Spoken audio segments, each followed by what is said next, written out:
본격적인 논고에 앞서 장기간 걸친 심리와 다수의 공판기일을 통하여 실체적 진실의 규명에 최선을 다해주신 재판부의 노고에 깊은 경의를 표합니다.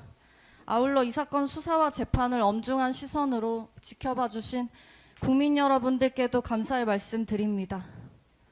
먼저 피고인 박성재에 대한 구형 의견 진술하겠습니다. 법무부 장관은 국가의 법질서를 수호하고 국민의 기본권을 보호하는 최고 책임자입니다.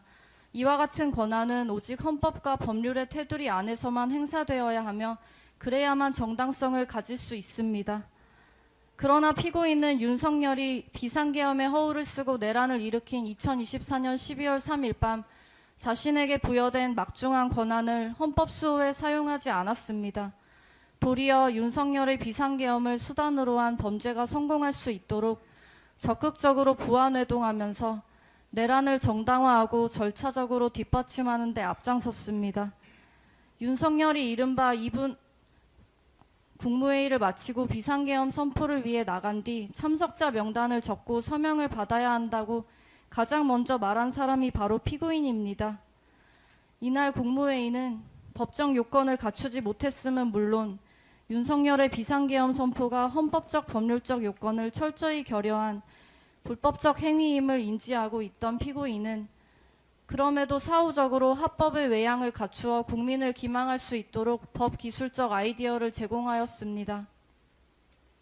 나아가 피고인은 법무부 실무진에 지시하여 윤석열의 비상계엄 선포가 불가피할 뿐만 아니라 정당한 것이라고 강변하는 내용의 문건을 작성하도록 하였고, 이를 비상계엄 선포 다음 날인 12월 4일 이른바 안가 모임에 앞서 보고받았습니다. 내란의 사후 정당화를 위해 비상계엄의 불법성을 세탁하는 데 주도적으로 나선 것입니다.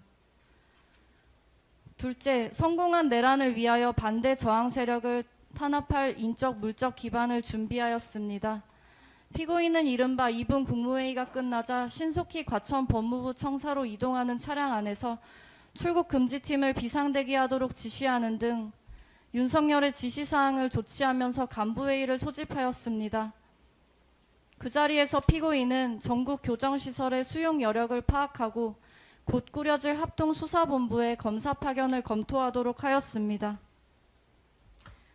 내란은 비상계엄 선포만으로 성공할 수 없습니다.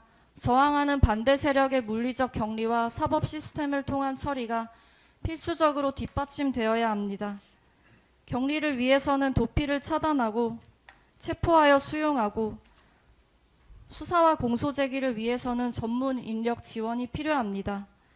즉 피고인의 행위는 윤석열의 불법 비상계엄에 저항할 것으로 예상되는 주요 정치인과 시민, 학생 등의 출국을 통제하면서 체포 구금하여 조기에 제압하고 나아가 탄압과 공포에 기반한 법적 실행력으로 지속되고 증대할 저항 세력을 억제함으로써 내란의 성공을 공고히 하려는 사전 조치였음이 명백합니다. 피고인은 이와 같은 일련의 행동을 통해 법 집행의 최후 보루여야 할 법무부를 하루아침에 내란 집행기구로 불법 전환하여 윤석열의 내란 행위를 인적 물적으로 뒷받침할 만반의 채비를 갖춘 것입니다.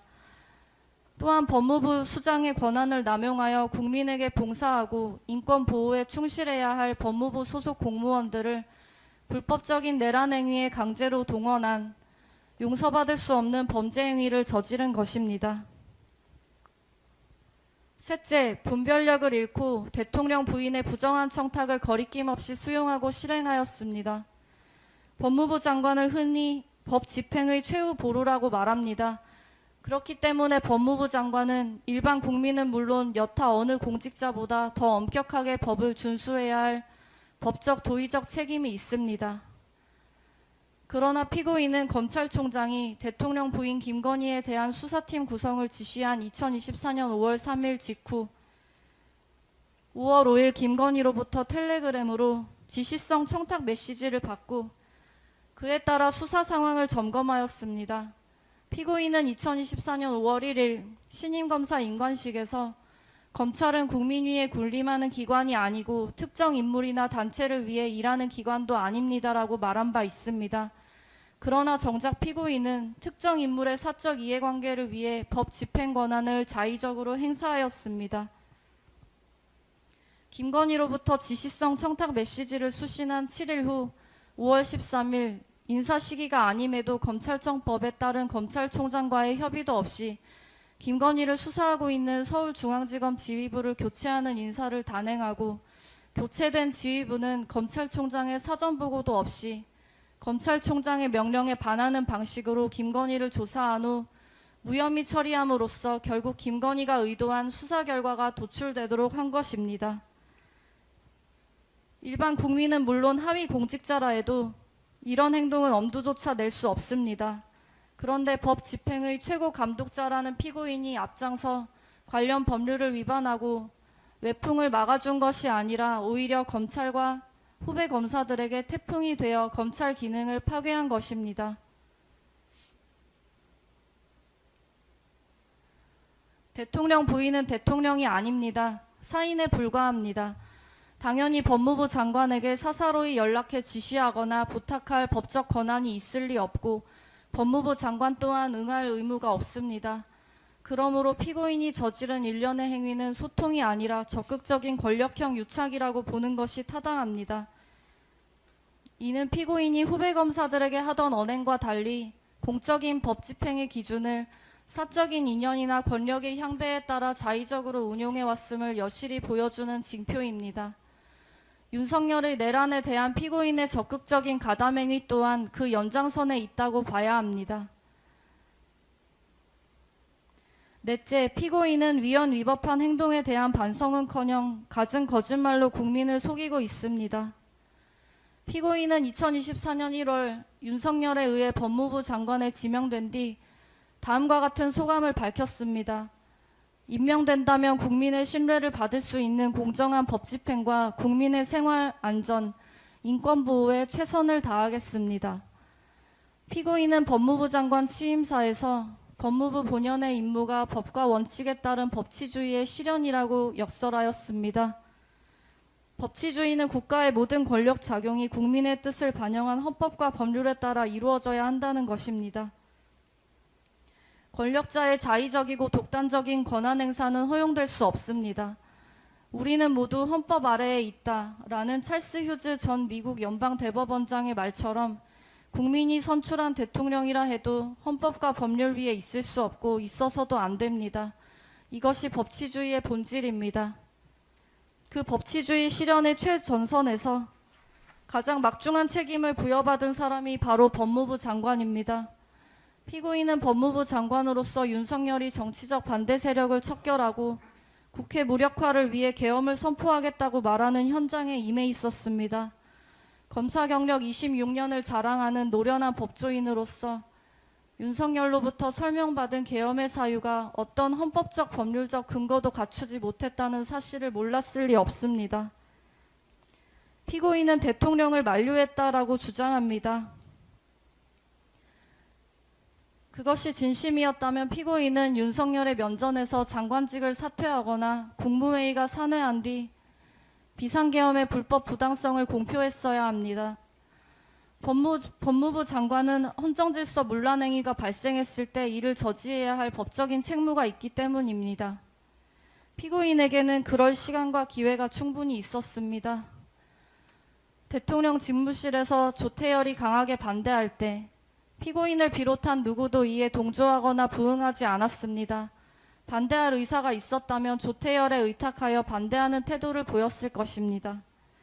반대하거나 조태열에 동조하는 사람이 없었기에 윤석열과 한덕수가 정족수를 채워 국무회의를 하더라도 찬성이 과반이 된다는 것을 확인하였기에 정당성 구비를 위해 국무회의를 개최하기로 하였다 할 것입니다.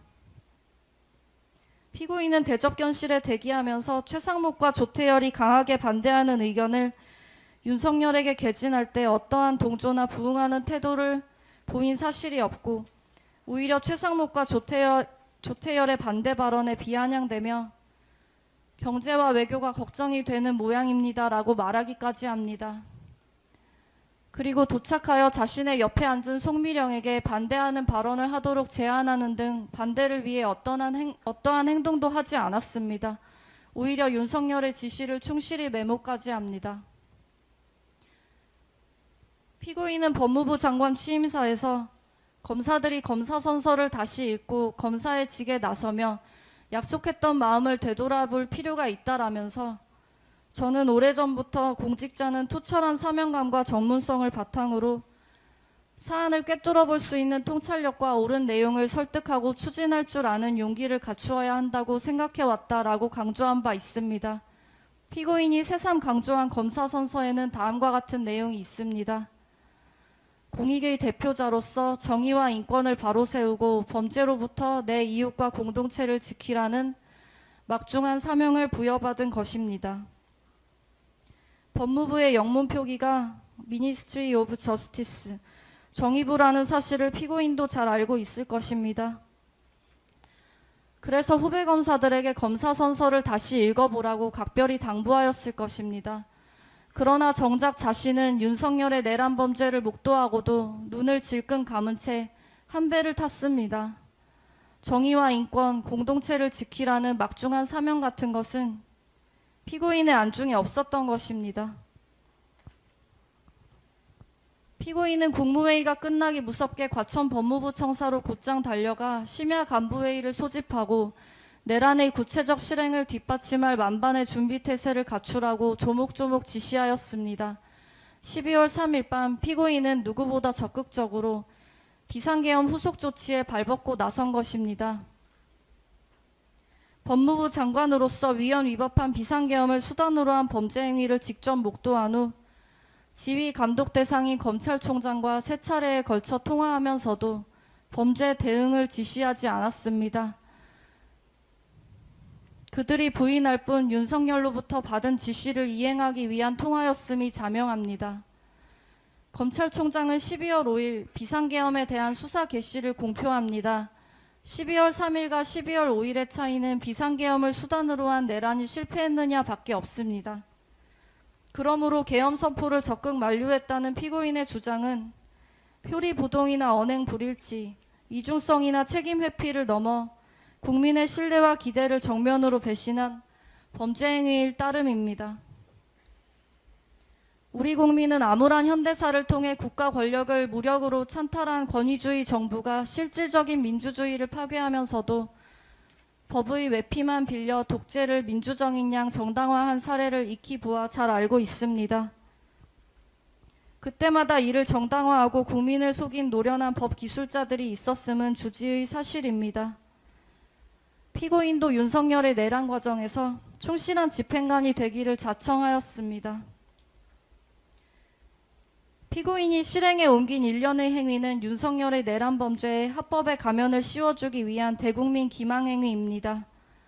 법을 내란의 도구로 전락시킨 전형적인 권력 남용이며 우리 국민이 수십 년간 피땀 흘려 쌓아 올린 법치주의에 대한 정면 도전입니다. 그럼에도 피고인은 이 재판이 진행되는 내내 일말의 반성조차 내보인 바 없습니다. 그 대신 법령에 따른 정상적인 장관의 업무라는 부끄럼과 염치도 없는 파렴치한 변명으로 일관하였습니다. 박성재 법무부 장관의 면전에서 터져나온 정재인 검사의 일침은 단순한 항변 그 이상의 무게를 보여주었습니다. 검찰의 독립성을 상징하는 수사팀이 대통령 부인을 향한 특혜성 조사를 정면으로 비판하며 공정의 가치를 다시금 일깨운 셈입니다.